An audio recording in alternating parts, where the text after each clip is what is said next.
So in order to carry out the complete transcription process in the protein synthesis, the coding region plays an important role.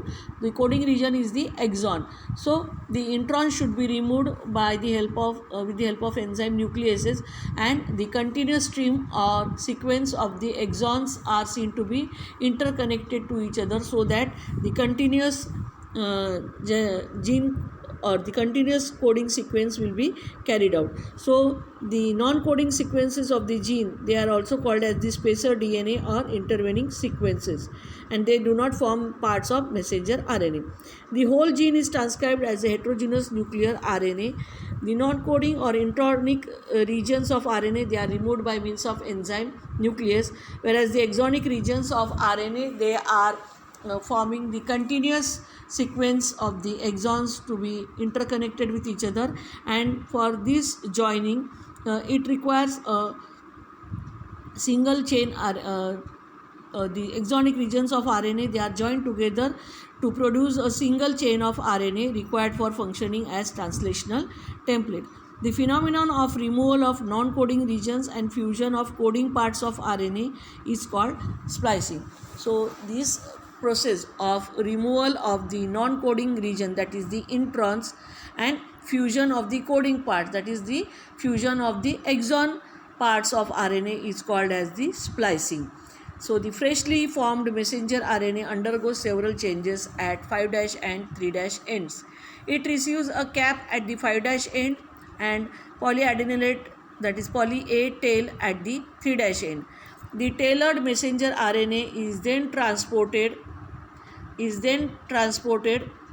across the nuclear envelope for translation through ribosomes and tRNAs. So here in this figure you can observe the structure of the eukaryotic gene. The structural gene is C. It is in the form of you can observe here, instead of the structural gene, instead of the lag Z, lag Y and lag A, here the exons and introns are alternately placed in the eukaryotic genes along with the, and these structural genes are always attached with the promoter genes. So when the transcription takes place, you can observe here in the structural gene that it is showing a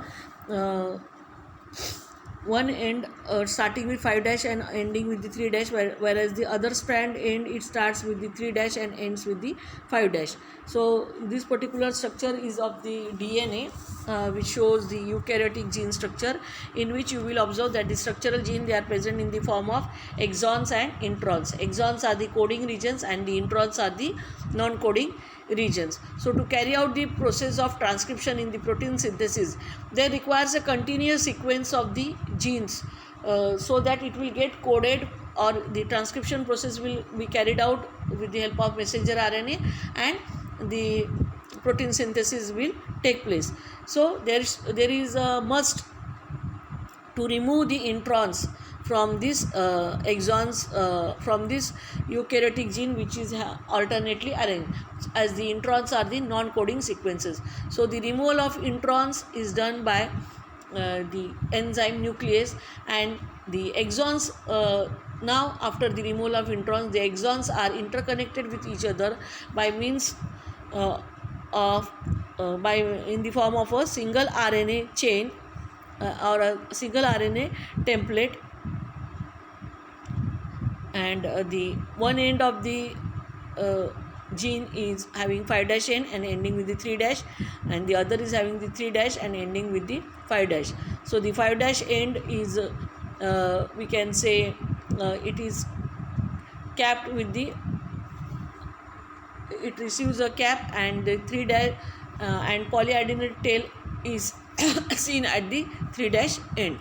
So in this figure you can observe the exon intron alternately placed, that is these are the structural genes which are attached with the promoter gene.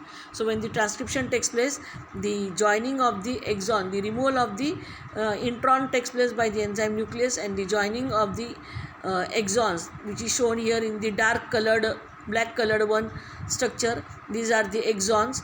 These are joined to each other, and this joining together, this is called as the splicing gene, so that they are now able to carry out the process of transcription in the protein synthesis. So 5' end ending with the 3', you will observe the dark black colored structures. These are the exons after the removal of introns. So these get joined to form the continuous stream or continuous sequence of the exons having the 5' end and the 3' end on the messenger, or it forms a single messenger RNA chain, and this comes out through the nuclear pore, and the gene expression is seen in eukaryotes. That is the 5', the messenger RNA, it gets elongated in size and forms one end is at 5' and the other end is the 3'. So polyribosomes having the large and small subunit along with the messenger RNA, it will get attached or along with the polypeptide chain of amino acid. The gene expression is seen in the eukaryotes, that is in the cytoplasm of the eukaryotes. Now the other is the operand operator model. Now it is also known as the gene battery model, and it was proposed for the first time by Britton and Davidson in the year 1969. There are 4 types of genes, namely sensor genes, integrator genes, receptor genes and producer gene. The integrator gene is like a regulator gene, that is it will act as a controlling gene. So integrator gene is like a regulator gene of prokaryotes, which synthesizes an activator RNA for activating the receptor site. So this integrator gene, which is like a regulator gene, it in the prokaryotes, it will synthesize an activator RNA. It will show the formation of activated RNA molecule for activating the receptor site. The activity of integrator gene is controlled by the sensor gene. Now this integrator gene, which is a regulator gene, it is controlled by a sensor gene, that is here in the figure it is denoted by or designated by the letter S. The producer gene is analogous to structural gene of prokaryotes, that is the P gene, that is the producer gene. So receptor gene is a link between integrator and the producer gene. Receptor gene is the R, which is a media, or which is the integrator joining the promoter and the producer, joining the integrator and the producer gene, that is the I gene and P gene. They are joined by means of the receptor gene, that is the R gene. So the receptor gene gets signal from the integrator gene. First, the receptor gene will get the signal from the I gene or the integrator gene. As a result, it activates the, and it then it will activate the producer gene. So here in this figure you can see the sensor gene, the integrator gene, the regulator gene or the receptor gene and the producer gene. Now introduction to gene regulation in eukaryotes. Gene regulation, it refers to the control of the rate or manner in which a gene is expressed. In other words, gene regulation is the process by which the cell determines through interactions among DNA, RNA, proteins and other substances when and where genes will be activated and how much gene product will be produced. Thus, the gene expression is controlled by a complex of numerous regulatory genes and regulatory proteins. The gene regulation has been studied in both prokaryotes and eukaryotes. Then, the main points of gene regulation in eukaryotes are presented below. First is the model developed by. In eukaryotes, many models of gene regulation were proposed. However, the model was given or developed by R.J. Britton and E.H. Davidson in the year 1969, which became the most popular and widely accepted. And this model is also known as the gene battery model. The organism which is used, this model is only a theoretical model and lacks sound practical proof. Even then, this model is widely accepted for gene regulation in eukaryotes.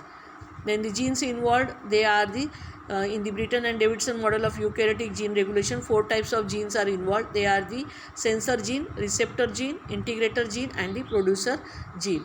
And the enzymes which are involved in this regulation are the messenger RNA polymerase which is involved in transcription. So Britton and Davidson model is also known as the gene battery model, and in this model 4 types of genes, sensor gene, receptor gene, integrator gene and producer genes are involved in gene regulation. Now what are producer genes? It is comparable to a structural gene in prokaryotes. It produces pre-messenger RNA which after processing becomes messenger RNA. So the structural gene which are seen in the prokaryotes in the form of LAC-Z, LAC-Y and LAC-A. Here in the case of the eukaryotes they are present in the form of the exons and introns. So this produces these structural genes in the eukaryotes. It produces pre-messenger RNA, that is the pre-messenger RNA, that is a small fragment of messenger RNA is produced which after processing becomes the matured messenger RNA. Its expression is under the control of many receptor sites. Each producer gene may have several receptor sites, each responding to one activator. So just now in the figure we have seen that how the introns they get separated from the exons, and the exons they get interconnected to each other to form the